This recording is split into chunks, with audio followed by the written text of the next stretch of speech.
Well, hey, welcome to Mission Hills Church Online. A little hard to believe, but we are only a couple weeks out from Easter. Easy to kind of lose sight of that in the midst of everything we're going on because, of course, we're about 3 weeks into this coronavirus pandemic.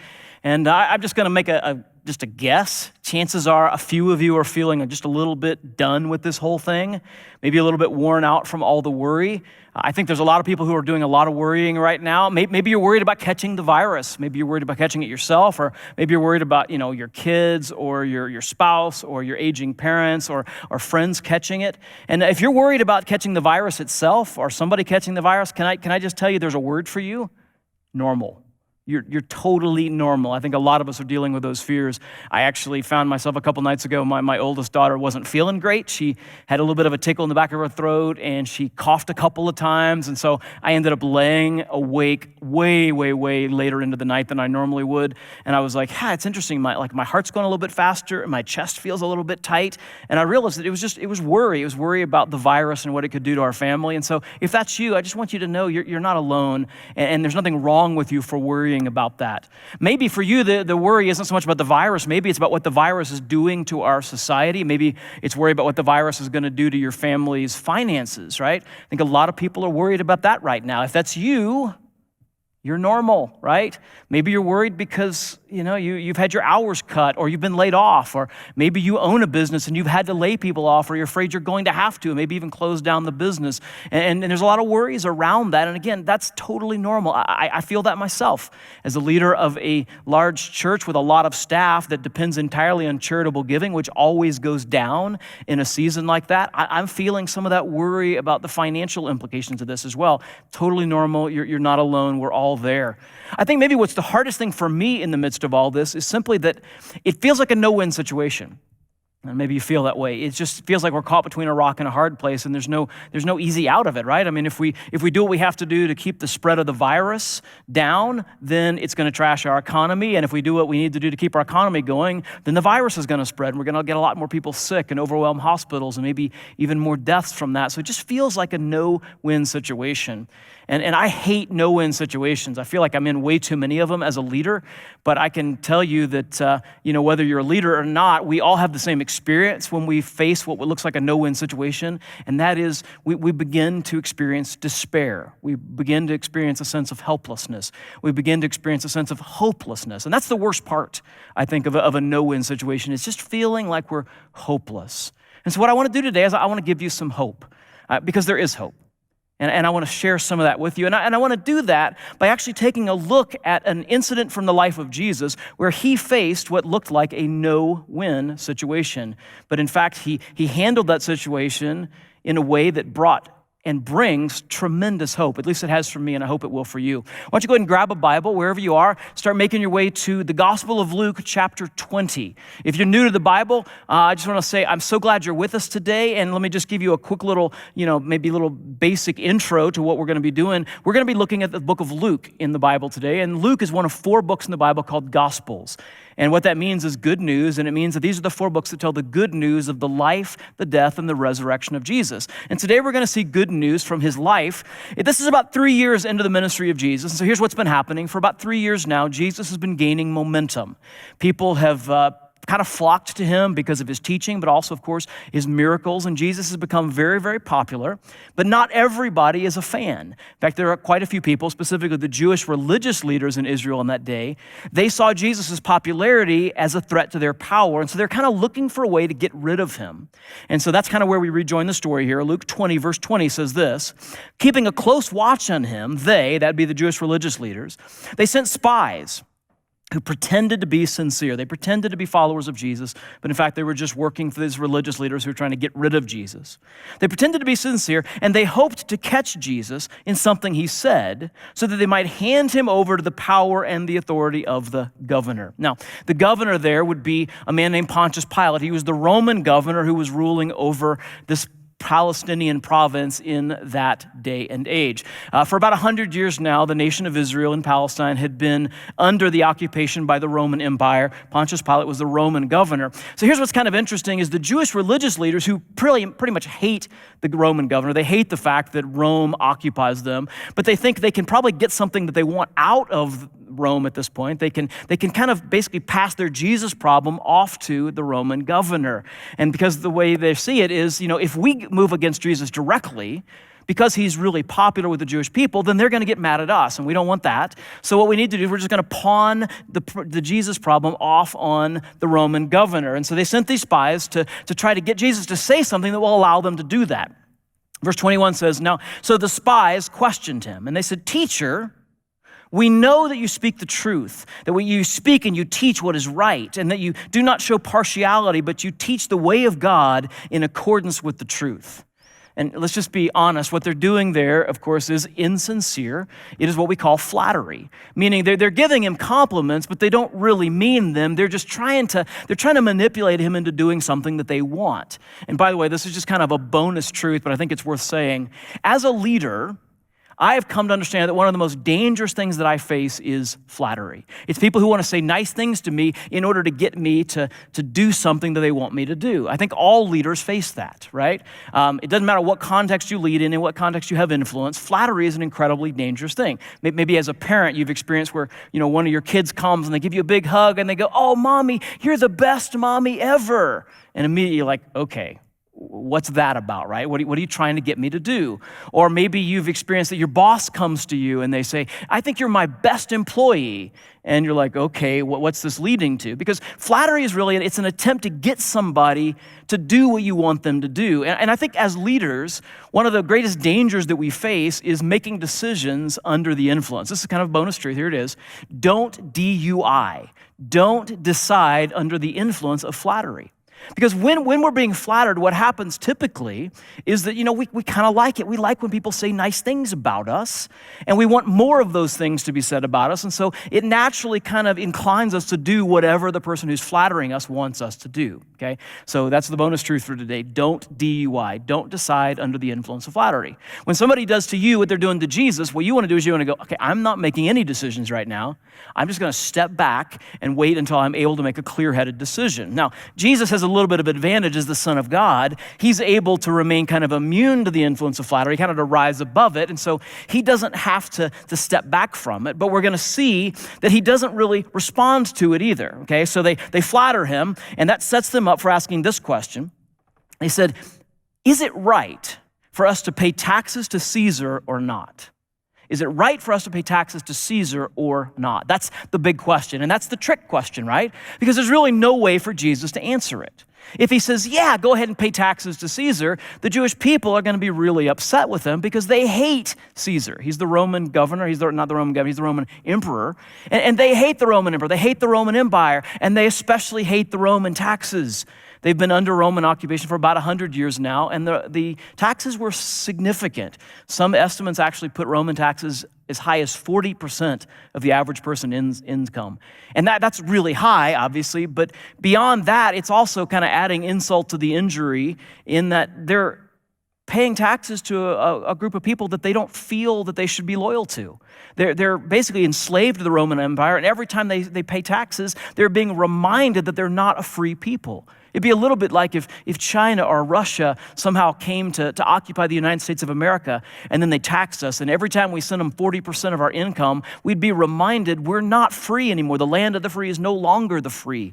And that would add insult to injury. And so the Jewish people hated the Roman taxes. They hated the Roman Empire and everything that the taxes reminded them about the Roman Empire. And so if Jesus says, yeah, just go ahead and pay taxes to Caesar, they're going to be like, I thought you were one of us. I thought you were with us. I thought you were God's man. I thought you were going to lead us to more freedom. And so they would have withdrawn a lot of their public opinion or their favor from Jesus, right? On the other hand, if Jesus says, no, don't pay taxes to Caesar, why should we do that? We're God's people. Why should we give money to, a foreign emperor? Why should he take from God's people to give it to a foreign emperor? If he does that, then the Roman governor is going to be like, Yeah, that's not okay. There's a word for that. It's called rebellion. And Rome dealt very severely with rebellion. Any hint of rebellion, Rome responded to by killing the people involved in or what they thought was fomenting that rebellion. So Jesus is between a rock and a hard place here, right? He's in a no-win situation, or at least it seems like that. They say, so is it right? Pay taxes to Caesar or not? And you're kind of done either way you go. Verse 23 says this, that he saw through their duplicity. He saw exactly what they're trying to do. He's never surprised by anything that happens. And he said to them, show me a denarius. Whose image and inscription are on it? Well, Caesar's, they replied. Now, a denarius was a Roman coin, and it was the coin that was typically used to pay the Roman tax. It was worth about a day's wages. And on the Roman coin, on this denarius, there was an image and an inscription. That's what Jesus is asking him. Hold one up, he says, and take a look at it. What do you see on there? Whose image and inscription? And the image was of Tiberius Caesar. That was the Roman emperor at that point. And so it had sort of a profile of him. And it also had some words. It had an inscription. It said, Tiberius Caesar, son of the divine Augustus. And so a denarius, a Roman coin, had the emperor's image and his inscription on it. Now, on the surface, what Jesus does here isn't really all that interesting. It's not really all that significant. He's just like, hey, show me a coin whose image and inscription are on it. And they're like, oh, it's Caesar's, right? But on another level, what Jesus is doing here is actually really deep. And to understand it, we have to go back into the Old Testament a little bit, and we have to understand how Jesus' original audience, his Jewish audience, would have understood what he just said, because he just used a couple of loaded words. From a Jewish perspective, the two words that he just used, image and inscription, were actually loaded words because they feature very significantly in the Hebrew Bible in what we call the Old Testament. Both of those words, image and inscription, they're very significant. So for instance, I'm going to go all the way back to the first book of the Bible, the book of Genesis. Genesis chapter 1, verse 27, when God is describing his act of creating human beings, Genesis 1:27 says this, and so God created mankind in his own image. You see that word? It's the same word. God created mankind in his own image. In the image of God, he created them, male and female, he created them. Interesting, right? So Jesus said, show me a denarius whose image is on it. And they're like, Caesar's. But that word would have immediately reminded them of this person. They would have gone like, well, so Caesar's image is on the coin, but God's image is on us. It's on me. Same thing is true for that word inscription. In the book of Jeremiah, Old Testament prophet named Jeremiah wrote this, Jeremiah chapter 31, verse 33. God says this, he says, this is the covenant I will make with the people of Israel after that time, declares the Lord. I will put my law on their minds and write it on their hearts. And that word write is built off the same root for the word inscription. Literally, he says, and I will inscribe it on their hearts. I'll put my words on their hearts. I will be their God and they will be my people. And so Jesus says, look at that coin. Whose image? Caesar's. And they're like, yeah, but whose image is on me? And then he says, and whose inscription, whose words are on that coin? Like, well, Caesar's, but they would have immediately thought, and whose words are on me? Whose words are inscribed to me? Whose inscription is upon me? And the answer is God's. So he's basically saying this. He's saying, well, so whose image and inscription is on the coin, but whose image and inscription is on you? It's really significant, right? Basically, what Jesus is doing is he's asking another question, a much more significant question. On the surface, the question is whose image and inscription are on the coin, but underneath the surface, he's asking a much more profound question, and his audience would have understood it. And the question is this: Jesus is asking, whose image and inscription are on you? Whose image and inscription are on you? Here's why this matters. Because as Jesus goes on, they say, well, Caesar's image and inscription are on the coin. He says this. He said to them, then give back to Caesar what is Caesar's, and to God what is God's. He says, give back to Caesar what is Caesar's, and to God's what's God's. He says, whose image and inscription are on the coin? Well, Caesar's image and inscription. It's his coin, give it back to him. But remember that other question? Whose image and inscription are on you? Well, if it's God's, then you need to give God yourself, right? What he's basically saying is he's saying, give your taxes to Caesar and yourself to God. Give your taxes to Caesar and yourself to God. Pretty cool, huh? There's depths to what's going on here that we can easily miss. He basically says, I don't have any problem with giving Caesar his taxes, his coins back. We're not taking from God to give it to a foreign emperor. It's his coin, give it back to him. But I'm much, much, much more interested in whether or not you are giving to God what is God's, which is yourself. Are you giving yourself to God? That's what Jesus is asking. Are you giving yourself to God? And they didn't know what to do with that. It says they were unable to trap him in what he said there in public. And astonished by his answer, they became silent. I love it, right? I mean, not only did he get out of the impossible situation, not only did he, escape the trap, but he turned their attempt to trap him into an incredibly powerful accusation, right? Because remember, the people that are talking to him and the people who sent them, they're fake, right? They're hypocrites. They don't think he's a good teacher. They don't think he speaks the word of God. They don't think he represents God.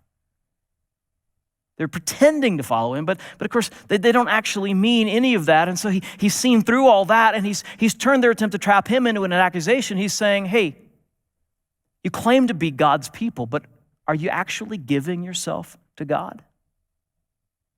And here's where it gets really interesting for me. And here's where I begin to see so much hope in this story. Let me try to unpack it. See, here's the thing. Jesus is asking this question, so important. Are you giving yourself to God, right? That's the question. And what we need to begin to process and work through is, what happens if we don't? Because what happens if you don't give Caesar what is Caesar's? What happens if you don't give the Roman emperor what is his? What happens if you don't give him the taxes? The answer is you die. That's how Rome dealt with treason. That's how Rome dealt with rebellion. They killed you. So if you don't give Caesar what is Caesar's, you die. But what happens if you don't give God what is God's? And the answer is he dies for you. He dies for you. That's the story of Easter. And interestingly enough, this story is right smack in the middle of the story of Easter. It took place between two key events in the life of Jesus. The first one we call Palm Sunday. That was the day that Jesus came into Israel and came into Jerusalem as king. He came in riding on an unridden colt as the king. And then, of course, just a few days after that, on what we call Good Friday, he was crucified as a criminal, buried in a grave, and 3 days later he rose from the dead to offer us salvation by faith, salvation, forgiveness, relationship with God, and hope, to give it by faith because of what he did for us. And so this event, interestingly enough, it happens right in between his triumphal entry as a king and his death and his resurrection. And what Jesus is doing in this story is he's actually beginning to set the stage. He's beginning to raise this question, right? If you don't give to Caesar what is Caesar's, what does he do? He kills you. But if you don't give to God what is God's, yourself, what does he do? He dies for you. Right? That's what the story of Easter is. It's crazy. It's that he dies for you. It's the story of the whole Bible, right? God is king. He's King of kings and Lord of lords. He sits above every other throne on earth, and he created us as his image. He put his inscription, his words on us. We're his, but we rebelled. We said, God, thanks for life and everything, but I think I'll take it from here. I think I'll do life on my own. And everything fell apart. That's when all the bad stuff came in. That's when things like the coronavirus actually got their foothold in the world and in our lives. It's when we rebelled against our king. We brought all that upon ourselves because we didn't give God what is his. We didn't give God ourselves. We rebelled against him. But God, in his infinite love for us, rather than allowing us to face the ultimate penalty of that, the ultimate death that is separation from him for all eternity, rather than doing that, he sent his own son, the king. And what did the king do? He died for his people. He went to the cross. He died as a sacrifice for our sins, and then he rose from the dead, and he offers us salvation by faith. So what will Caesar do if you don't give Caesar what is Caesar's? He'll kill you. But what will God do when we haven't given him what is his, ourselves? He dies for us. That's an incredible truth, right?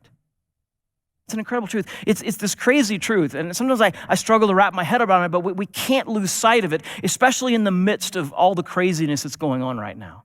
And especially in the midst of all the worry and the fear that the coronavirus is spreading, we cannot lose sight of this truth. God purchased us with love. He purchased with love what was his by right.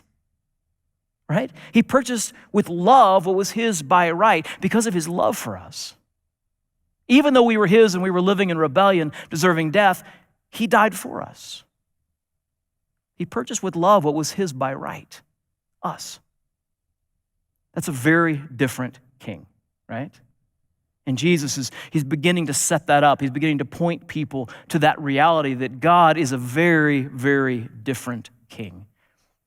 And I begin to see in this such a tremendous source of hope. I see it in two ways. This story gives me hope in two ways. It lays a foundation for hope in two ways. The first one is just this. It's that God always wins. And the second one is that he always fights for his people. That's the foundation of hope. God always wins and he always fights for his people. He always wins, right? This is an unwinnable situation, but Jesus won. He turned the tables. He got out of the unwinnable situation. That's always true with God. God always wins. This coronavirus situation might look like we're caught between a rock and a hard place, between health concerns and economic concerns, and how can we possibly get through this with God who always wins. He's never surprised, and he's never trapped. He's never caught. God always wins. And even in the midst of this coronavirus craziness, I see signs of God winning. I have this privilege of just being connected to a lot of different pastors around the country. And as we're sharing stories, one of the incredible things is we're all seeing an increasingly large number of people giving their lives to Jesus, saying yes to faith in Jesus through online broadcasts. Because in the midst of all of this scary, weird, worrying situation, a lot of people are looking for hope, and they're finding it in the God who always wins. We're seeing a lot of people come to say yes to faith in Jesus. That's an incredible fact. God is winning even when it feels like it's a no-win situation we're in. God always wins, and he's going to win this too. He's going to win this too. God is not caught. He's not trapped. What we see as a rock and a hard place, God sees as things that can be used to shape his people into more and more of what he intends them to be, okay? God always wins. Secondly, God always fights for his people. He always fights for his people. How could we ever worry about whether or not that's true, right? This is a God who we rebelled against, and he paid the price of our rebellion in his own blood. That's a God that you can be confident is fighting for you. He is always fighting for you. He purchased with love what was his by right. That's a God who will always fight for you. And there's hope in this, right? God always wins, and he always fights for us, for his people. So what are we going to do? We're going to do two things. First, we're going to remember that God always wins. And second, we're going to refocus on giving ourselves to God. And giving ourselves to the God who has given himself for us. That's what we're going to do. We're going to remember God always wins, and we're going to refocus on giving ourselves to God. Okay? So I'm going to ask you two questions. And I'm going to ask you to really push into these two questions this week. I want you to really pray about them. I want you to really give some thought to them, because I believe that they're going to be the basis of an upsurge of hope in your life. Okay? The first question is just this. How will I remind myself that God always wins? How will I remind myself that God always wins? I don't know what it would do for you, or I don't know what it would look like for you, but you need to figure out some kind of a rhythm of reminding yourself that God always wins. Maybe it's that you find some passages from the Bible that you're going to read on a regular basis throughout this coronavirus pandemic. One of them, let me suggest to you, one of them would be Psalm 91, incredibly powerful reminder that God always wins. I love this. Let me just give you a hint of it. It says, Psalm 91, whoever dwells in the shelter of the Most High will rest in the shadow of the Almighty. I will say of the Lord, he's my refuge and my fortress, my God in whom I trust. Surely he will save you from the fowler's snare, from the deadly pestilence. It's interesting. Pestilence means sickness. It means disease, and that shows up over and over again in this psalm. He will cover you with his feathers, and under his wings you'll find refuge. His faithfulness will be your shield and your rampart. You will not fear the terror of the night, nor the arrow that flies by day, nor the pestilence that stalks in the darkness, nor the plague that destroys at midday. 1,000 may fall at your side, 10,000 at your right hand, but it will not come near you.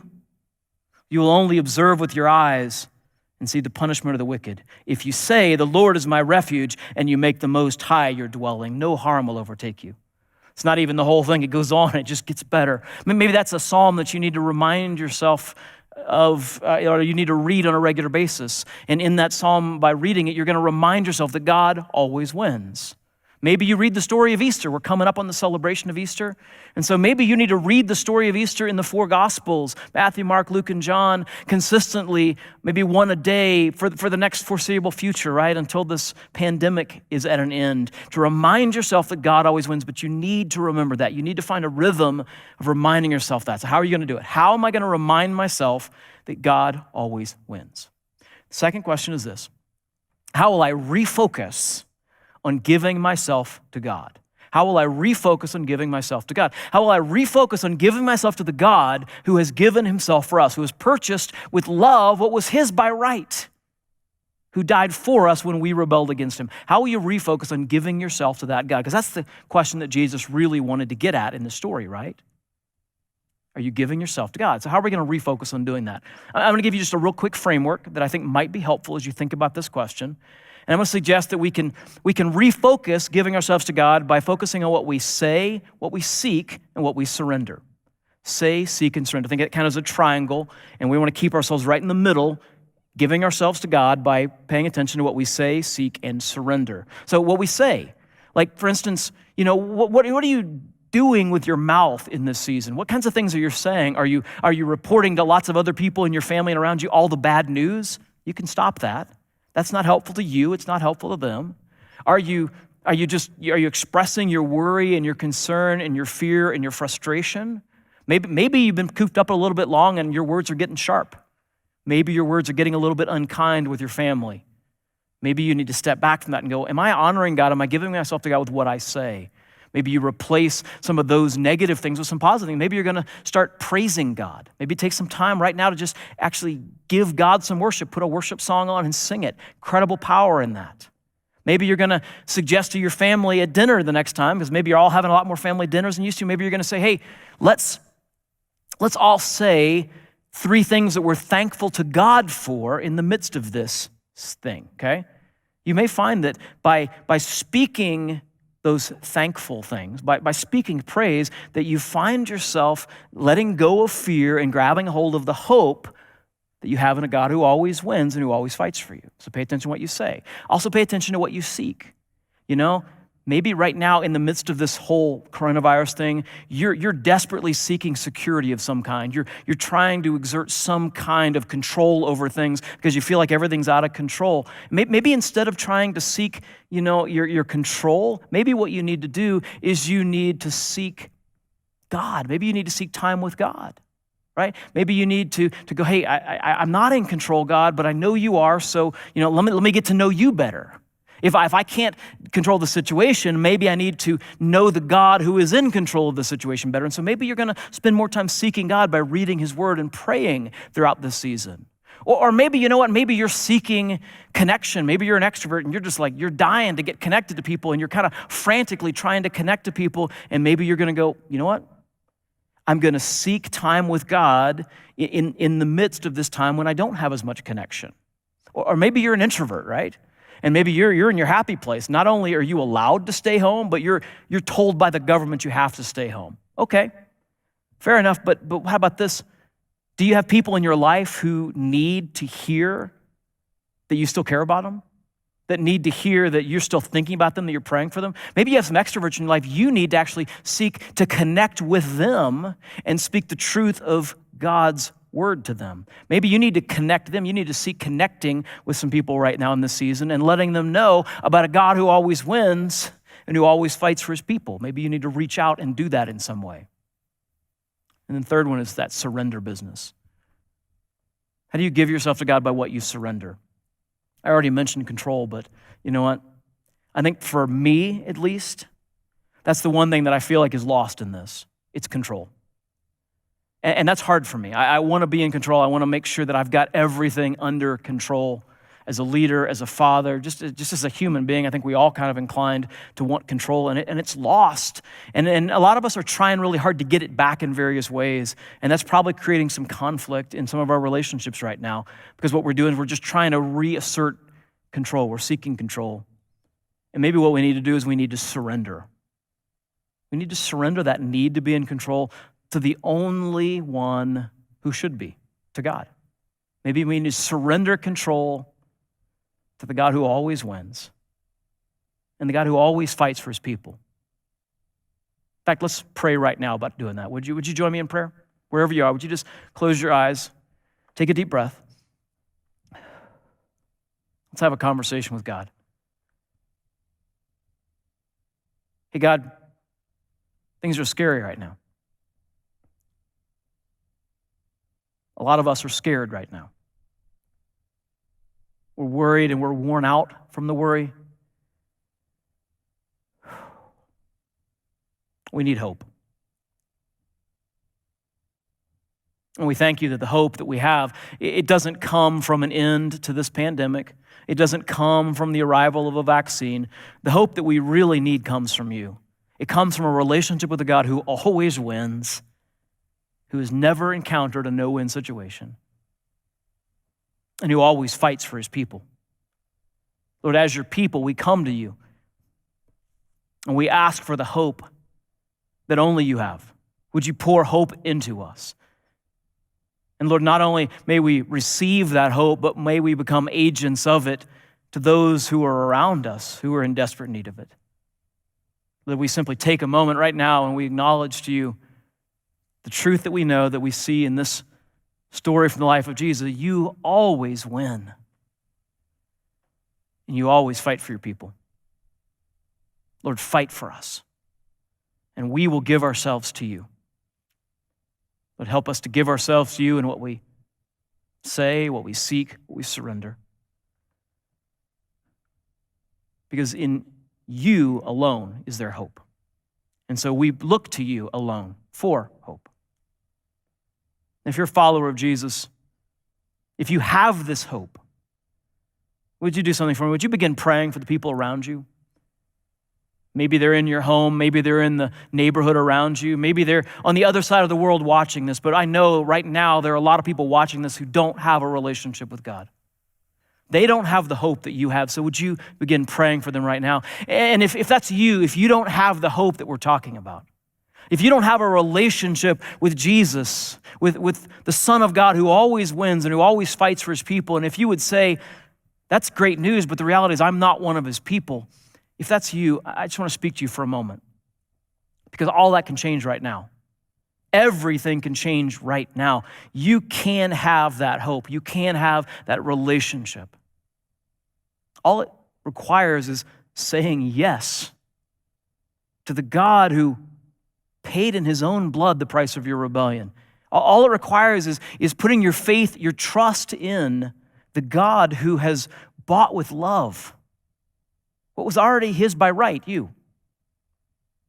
All we need to do is acknowledge our rebellion, ask for forgiveness, and put our trust in what Jesus himself did on the cross for us. And here's how you're going to do it. If you don't have that relationship, you can have it right now. And if you're ready to receive hope, if you're ready to receive that relationship, here's how you do it. You're just going to have a conversation with God right now. I'll give you the words. You're just going to say them to God with sincerity. Here's what you're going to say. You're going to say, God, I have rebelled against you. I'm sorry. I've sinned. I've tried to do life on my own, and it hasn't worked out so great. I'm so sorry. Jesus, thank you for dying on the cross to pay for my rebellion. I believe you rose from the dead on Easter Sunday. And I understand for the first time that you're offering me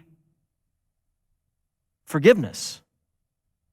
You're offering me freedom from guilt and shame.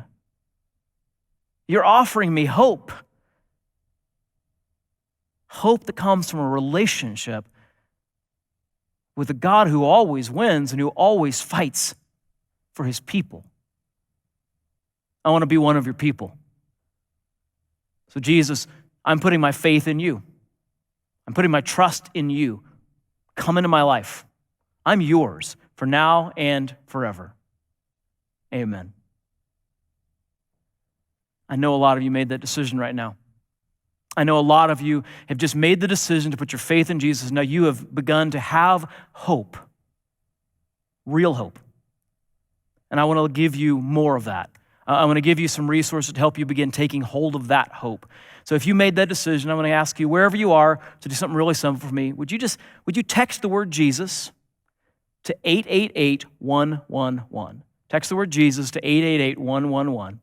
And you're not going to get put on a mailing list. All you're going to do is you're going to get a link back. And in that link, it's going to take you to a page that's going to give you 5 very hopeful truths. 5 truths that will put hope into your life, that will pour hope into your life. 5 truths about what is true of you now because of your relationship with Jesus and what it looks like to walk in that relationship through this pandemic, but beyond it in whatever else the world may throw at us.